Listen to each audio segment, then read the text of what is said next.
het mekaar gesien daar die Vrydagmiddag by die stoepe van 'n vriend.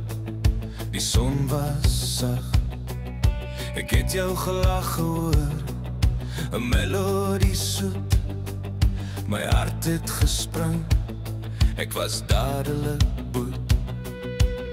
Jy het vertel van die rugby wat kom Saterdag, en ek het net gestaar, elke woord wat jy sê my dag. Daardie oomblik toe ons ontmoet het, het my hele wêreld net stil gaan staan. Koor die kern van my lewe sonder jou, is die braai se koele koud. Die vlam van my lewe sonder jou is oud. Sonder jou smaak die biltong nie meer soos biltong nie. Jy's die mieliepap en die sous, die heel beste song vir my. Jy's my Suid-Afrika, my sonskyn, my reën, die enigste een wat ek regtig wil hê, my sielsgewin. Onthou jy daardie dag met die groen en goud op? Ons het langs mekaar gesit, van rugby het ons nooit stop.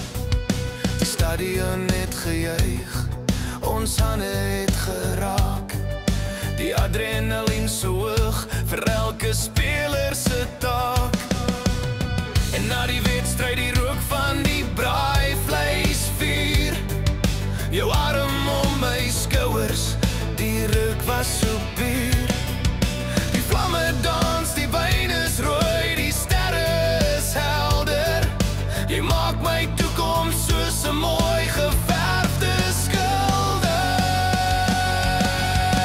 Jy sny die biltong in dun skyfies, net soos ek het lyk. Jy weet van die droë wors en die maniere hoe ek dit stryk. In die middel van die Kaap of die Vrystaatse vlaktes, solank ek jou het is daar geen swaar laste. Van die Tafelbergse top tot die see se blou, my liefde vir jou, dis net ek en jy, dis waar en getrou. Die kern van my lewe sonder jou, is die braai se koele koud. Die vlam van my lewe sonder jou is oud. Sonder jou smaak die biltong nie meer soos biltong nie. Jy's die mieliepap en die sous, die heel beste song vir my. Hy's my Suid-Afrika, my sonskyn, my reën, die enigste een wat ek regtig wil hê, my sielsgewin. En as die laaste koele grys word en die kampioenbeker staan, sal ek steeds my lewe met jou wil aanvaar. My bokkie, my alles, my mooiste droom.